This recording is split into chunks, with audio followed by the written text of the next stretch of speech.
Një ngjarje e rëndë shënuar në institucionin e ekzekutimit të vendimeve penale në Vlorë, ku një incident i dhunshëm mes të paraburgosurve ka ngritur pikpyetje serioze mbi sigurinë dhe funksionimin e këtij institucioni. Dhuna e ushtruar ndaj një të paraburgosuri, identifikuar si biznesmeni Eduard Alikaj, ka sjellë reagime dhe shqetësime të forta lidhur me kontrollin e rendit brenda ambienteve të paraburgimit. Sipas burimeve pranë institucionit, ngjarja ka ndodhur në katin e dytë të godinës së paraburgimit, ku mbahej i izoluar Eduard Alikaj, pronar i kompanisë së ndërtimit Edal Vlora Construction. Në rrethana ende të paqarta plotësisht, ai është dhunuar fizikisht nga disa të paraburgosur të tjerë, të cilët dyshohet se kanë lidhje me grupe kriminale. Përplasja ka qenë e ashpër dhe sipas informacioneve paraprake, Alikaj ka pësuar dëmtime të konsiderueshme në trup. Menjëherë pas incidentit, drejtuesit e paraburgimit kanë kaluar sektorin në regjim të përforcuar sigurie. Forca shtesë janë angazhuar për të neutralizuar situatën dhe për të shmangur përshkallëzimin e konfliktit mes të paraburgosurve. Burime bëjnë me dije se alarmi është dhënë menjëherë nga efektivet e shërbimeve të forcave të brendshme, ndërsa i dëmtuari është nxjerrë nga ambientet e paraburgimit nën masa të repta sigurie. Për shkak të gjendjes shëndetësore, Eduard Alikaj është transportuar drejt Spitalit të Burgut në Tiranë, ku po merr edhe trajtimin më të specializuar mjekësor. Ende nuk ka një informacion zyrtar mbi gjendjen e tij aktuale, por mësohet se dëmtimet kanë qenë të rënda dhe kanë kërkuar ndërhyrje të menjëhershme mjekësore.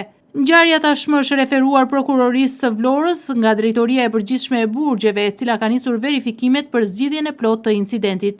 Hetimet pritet të fokusohen jo vetëm te autorët e dhunës, por edhe tek përgjegjësia institucionale për mënyrën se si u lejuaj që të ndodhte një episod i tillë brenda një institucioni të sigurisë të lartë. Ky rast ka rikthyer në vëmendje problematikat që lidhen me rendin dhe kontrollin në paraburgimin e Vlorës. Burime të ndryshme flasin prej kohësh për mungesë të monitorimit efektiv, tensione të vazhdueshme mes grupeve të paraburgosurit si dhe dobësi në administratën e sigurisë së brendshme. Dhunimi Eduard Alikajt konsiderohet nga shumë si një tregues i qartë se sistemi i kontrollit në këtë institucion ka dështuar të garantojë sigurinë minimale për personat që mbahen në paraburgim. Një tjetër shqetësim serioz mbetet edhe futja e sendeve të ndaluara në ambientet e burgut. Vetëm pak ditë më parë u raportua zbulimi një telefonit celular brenda paraburgimit, rast që ngriti dyshime të forta mbi mënyrën se si objekte të tilla arrin të kalojnë kontrollet e sigurisë. Megjithatë, sipas burimeve, ky nuk është një rast i izoluar.